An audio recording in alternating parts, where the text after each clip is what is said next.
Supergirl, Woman of Tomorrow. Okay, we changed the title of the movie again. At this rate, Brave and the Bold is just gonna be called Batman. Hell, we don't even really get any original titles as is. We just call Superman, Superman, call Supergirl, Supergirl, Peacemaker's just Peacemaker, and Clayface is Clayface. We couldn't even get the whole Green Lantern name. Oh my god, we're getting a man movie. Come on. Thanks for watching him, bitch.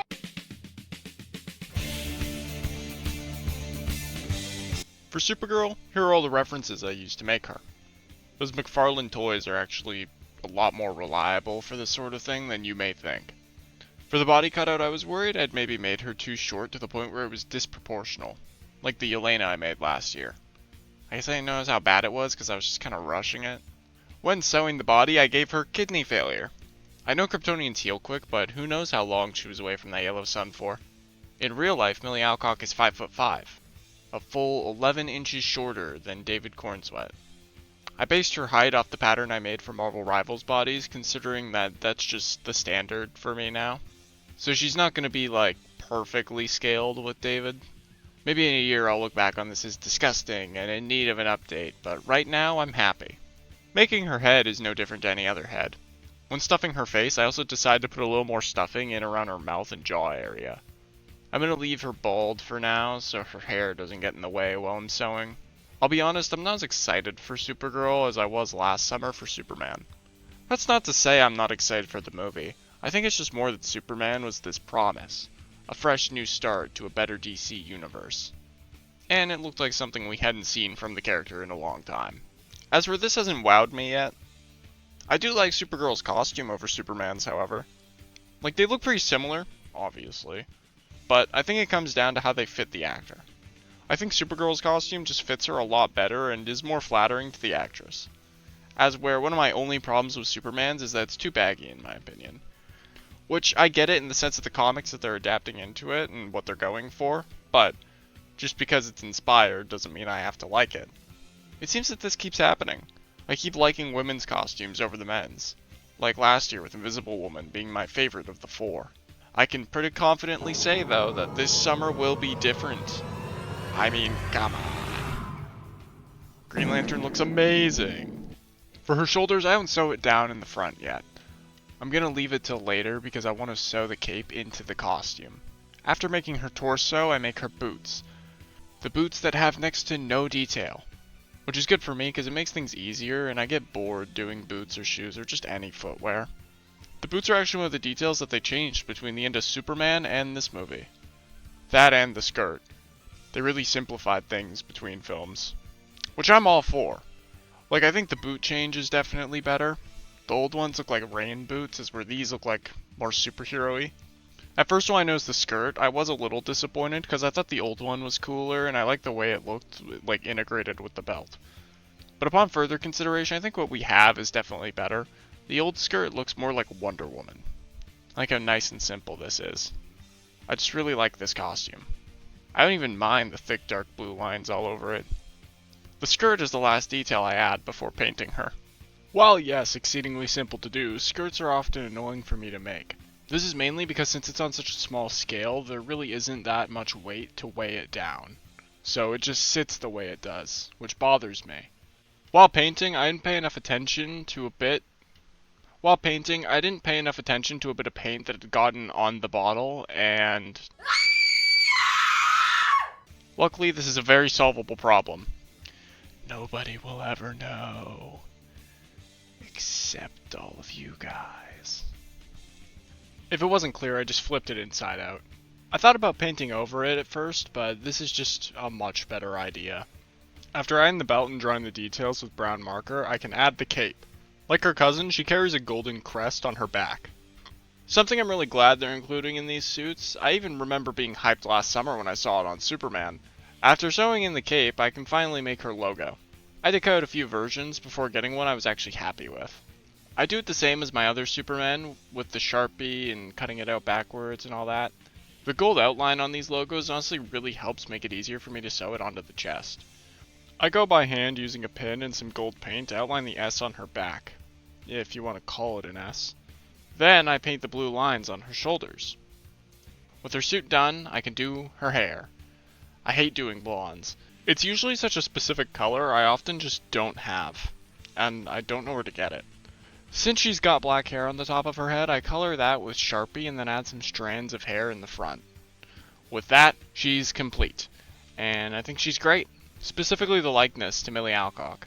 I think besides maybe the chest looking a little wonky, I do a pretty good job here. Also, she looks great with Superman, and she gets to have crypto. Lucky her.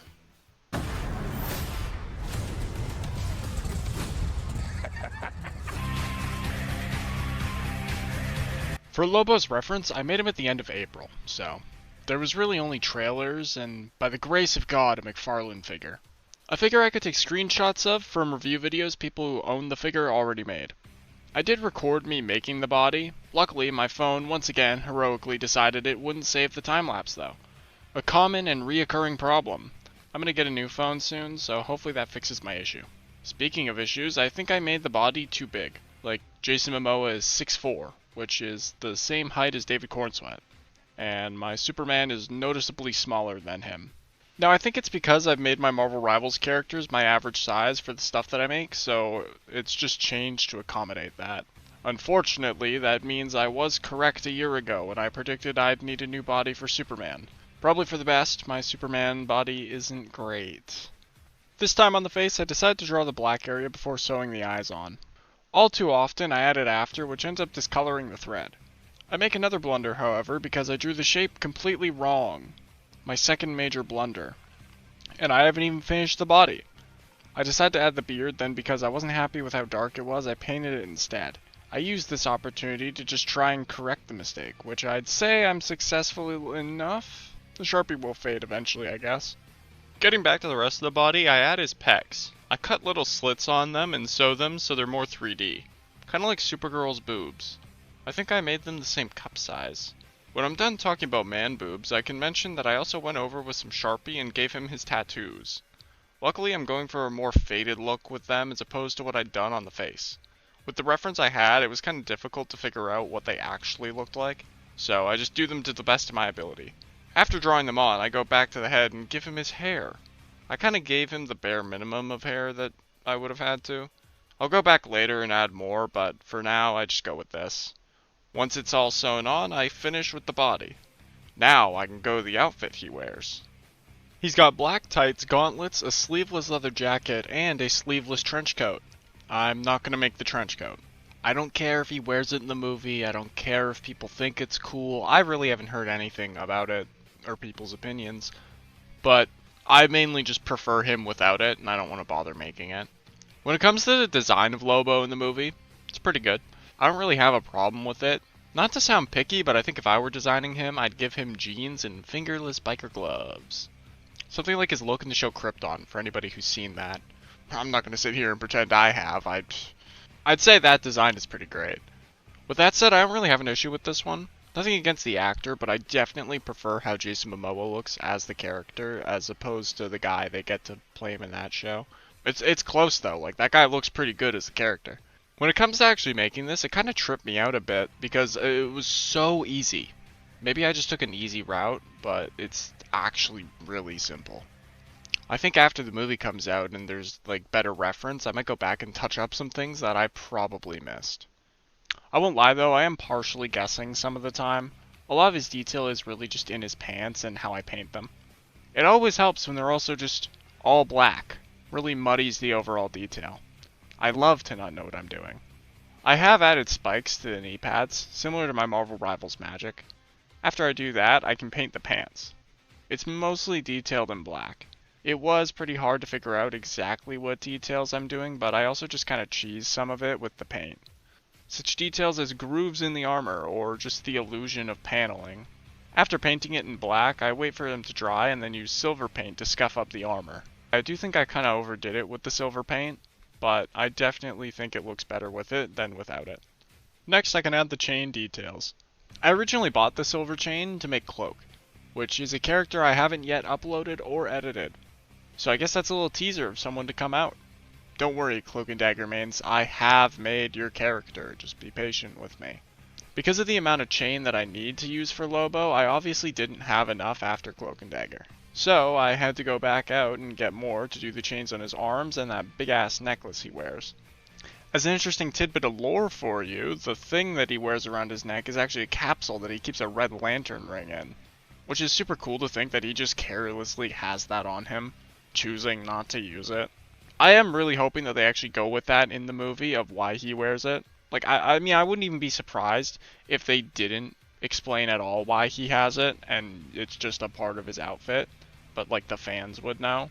Honestly, if any of you guys have seen Birds of Prey, I don't think they'll do this, and I don't think they need to do this, but it would be pretty funny if, like, they introduce Lobo, and they do, like, the bar fight scene that they're obviously gonna do, and then, or maybe he, like, shuts down the bar fight, because there's, like, a scene of him hitting his gauntlet on a table.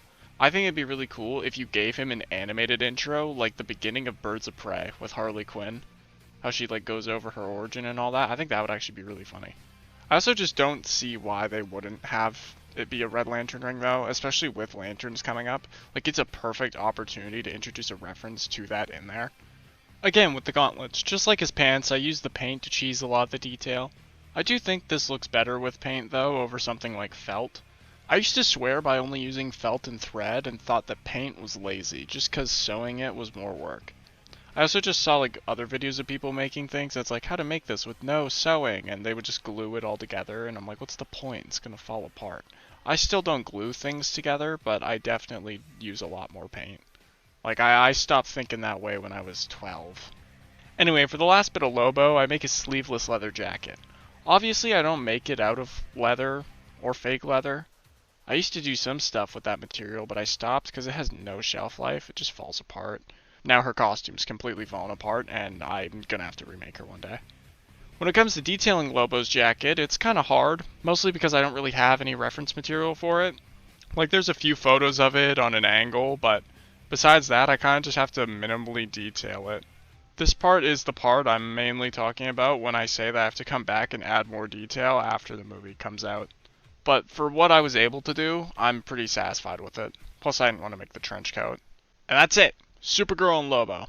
I wonder when we'll see them again. Okay, well, not so much, since Supergirl is confirmed to be in Man of Tomorrow next summer. I guess I'm thinking more Lobo. Honestly, my prediction, and I'm making this a few months out from the movie, so we'll see how this comes to fruition, is that we'll get some post-credit scene of Lobo teasing where he'll go next.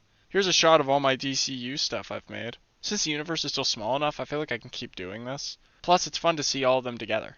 Something unfortunate I had realized was the height discrepancy. Not between her and Lobo, but between her and Superman. See, Jason Momoa and David Corenswet are both the same height at 6'4", which I mentioned in that part of the video. You can see him taking a photo with Millie Alcock. Now, this is pretty much on point with my Supergirl and Lobo, but what I'm getting from this is that I need to remake my body for Superman. The prophecy completes itself.